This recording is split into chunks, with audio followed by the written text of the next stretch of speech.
राहुल से मिलने के 24 घंटे बाद ही पलट गए शरद पवार। राहुल से की एकजुटता की बात, लेकिन उतार दिए कांग्रेस के खिलाफ उम्मीदवार। शरद पवार के खेल में फंस गई कांग्रेस, कर्नाटक में मुश्किल हुई लड़ाई।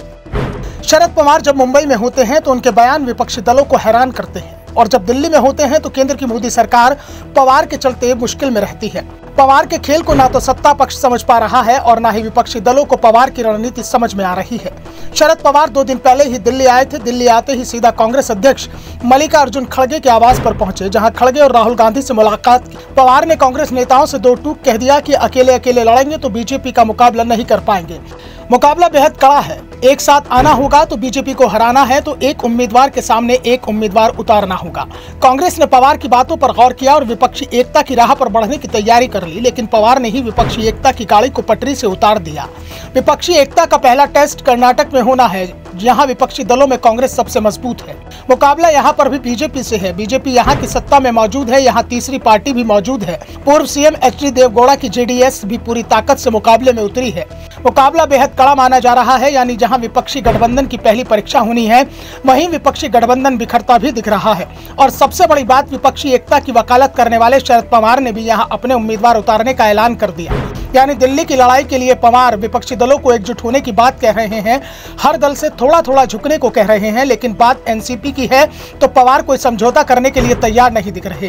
कर्नाटक में एनसीपी की ताकत का अंदाजा सभी को है। एनसीपी नेता ये भी मानते हैं कि कर्नाटक में वो ज्यादा मजबूत नहीं है, फिर भी कांग्रेस का खेल बिगाड़ने के लिए उम्मीदवार उतार रहे हैं। यानी दिल्ली में जो बातें पवार कह रहे थे, उन बातों से उनकी पटरी अब मेल नहीं खा रही है और कांग्रेस के सामने अपने उम्मीदवार लेकर आ रहे हैं।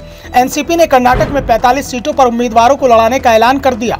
अधिकांश उम्मीदवार उन सीटों पर चुनाव लड़ेंगे। कर्नाटक का जो हिस्सा महाराष्ट्र से लगा हुआ है, लेकिन एनसीपी के उम्मीदवारों ने विपक्षी एकता की हवा निकाल दी। पवार एक और विपक्षी एकता का दंभ भर रहे हैं, दूसरी ओर कांग्रेस के खिलाफ ही अपने उम्मीदवार उतार रहे हैं।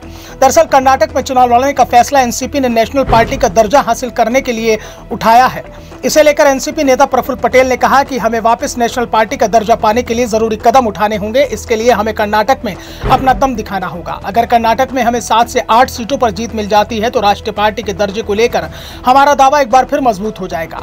पटेल ने यहाँ तक कहा कि हमारी भी इच्छा थी कि कर्नाटक में हम कांग्रेस के साथ गठबंधन कर चुनाव लड़ते, लेकिन ये संभव नहीं दिख रहा है, इसलिए हमें अपने उम्मीदवार उतारने पड़ रहे हैं। एनसीपी के चुनाव लड़ने से उसकी उम्मीद पूरी होगी, ये तो मुश्किल दिख रहा है, लेकिन कांग्रेस की उम्मीदों को जरूर झटका लगता हुआ दिखाई दे रहा है। 224 सदस्यीय कर्नाटक विधानसभा में 45 सीटों पर अगर एनसीपी ने कांग्रेस का खेल बिगाड़ दिया तो कांग्रेस मुश्किल में फंस सकती है और दावा किया जा रहा है कि कांग्रेस इसे लेकर शरद पवार से बातचीत की तैयारी में है। कर्नाटक में बहुमत का आंकड़ा 113 है और हाल ही में जो सर्वे आए थे उसमें कांग्रेस और बीजेपी के बीच कांटे की टक्कर बताई जा रही है।